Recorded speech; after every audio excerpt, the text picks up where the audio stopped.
Let me know if it does it again.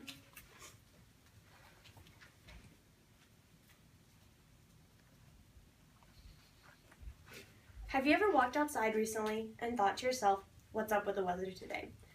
It can go from hot to cold in a matter of minutes, or in the dead of winter, it can be 60 degrees when yesterday it was 2 degrees.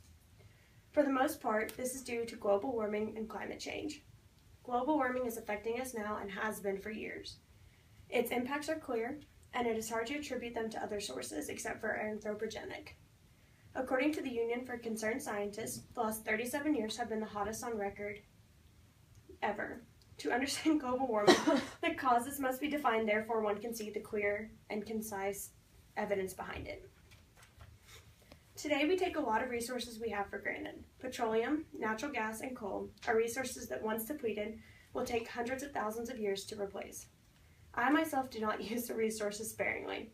I enjoy driving and basically wasting gas all the time, and I don't feel like conserving it. I know this is wrong, but when you sit down and ponder, you really should save the environment. So that's what I think about now. As previously stated, to understand global warming and the science behind it, we must first understand the causes such as greenhouse gas emissions, and then the impacts and solutions that are associated with this and alternatives to these sources of energy. I feel it is important for you to understand how carbon emissions are affecting the environment and why it is so important to find ways to limit our carbon emissions. There are many different ways in which greenhouse gases escape into the environment. They escape through automobile usage, deforestation, and through electricity usage. The two that will be discussed in this speech are the escape of gases through automobiles and electricity uses by humans.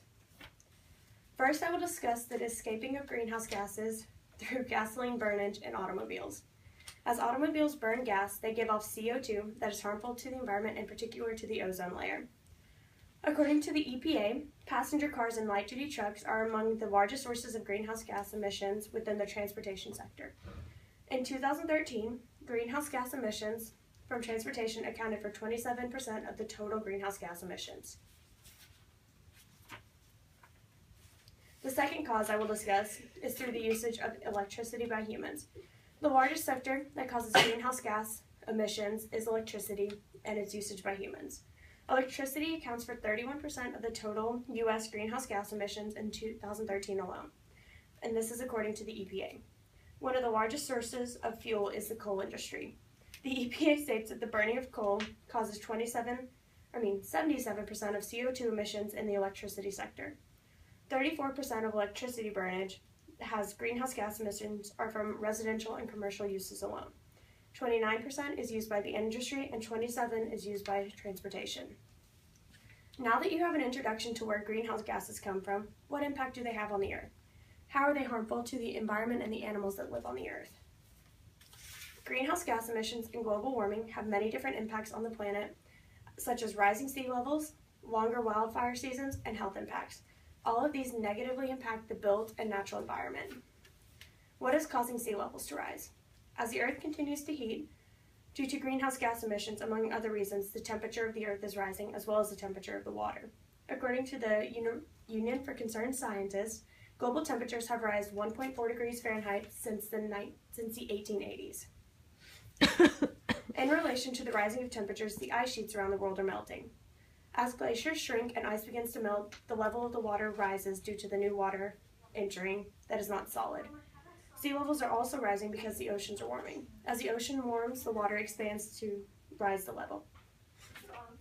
The Union for Concerned Scientists states that 52% of sea level rising can be attributed to melting ice, 38% the warming of the oceans, and 10% other sources. What is causing the longer wildfire seasons? The Union for Concerned Scientists states that on average there are about 250 wildfires per year between 2000 and 2012. In 1990 to 1999, there were about 160 per year. The wildfire season in that of 1970 lasted around 5 months out of the year, and today it is an average of 7 months out of the year. The longer wildfire seasons can be due to 3 things. 1. Temperatures rising. In the western United States, temperatures have rose 1.9 degrees Fahrenheit since the 1970s. 2. The snow is melting slower. As compared to previous decades, the winter-packed snow is melting up to 4 weeks earlier. Number 3, the forests are drier than longer. This can be attributed to the snowpacks melting earlier and making the ground less wet during wildfire season. What is causing the health impacts associated with global warming? As temperatures are rising, impacts associated with it are affecting human health. Heat waves are one of the impacts that are affecting human health worldwide. Flooding due to climate change also affects health. The top 5 hidden risks associated with flooding, according to the Union for Concerned Scientists, are 1. Drowning while driving. 2. Waterborne diseases contaminating drinking water. 3. Sewage backup and plumbing. 4. Bacteria and other contaminants in the waterways. And 5. Mold and other dangerous indoor air quality pollutants.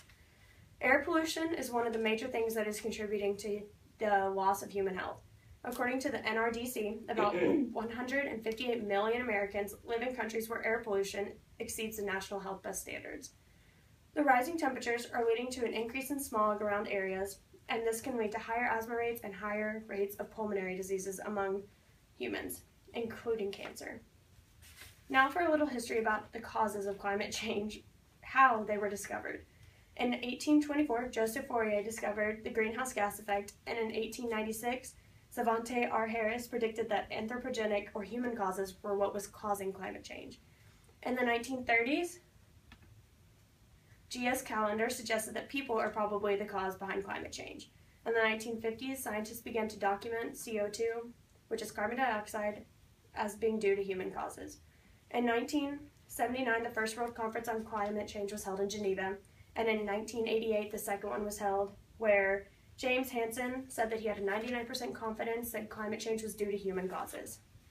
I bet right now what's going through your mind is something along the lines of, wow, this is depressing. But alas, there are still many things we can do to fix the problem and make the future better for next generations and ourselves.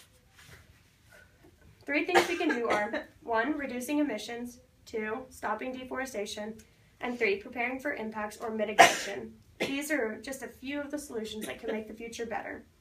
There are many different ways to reduce the emissions of greenhouse gas.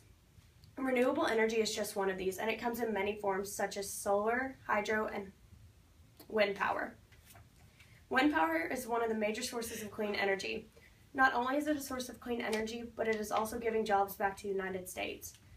According to the U.S. Department for Energy, wind market is one of the fastest growing in the United States for sustainable energy. Another means of reducing emissions is by reducing fuel efficiency or creating fuel efficiency in vehicles.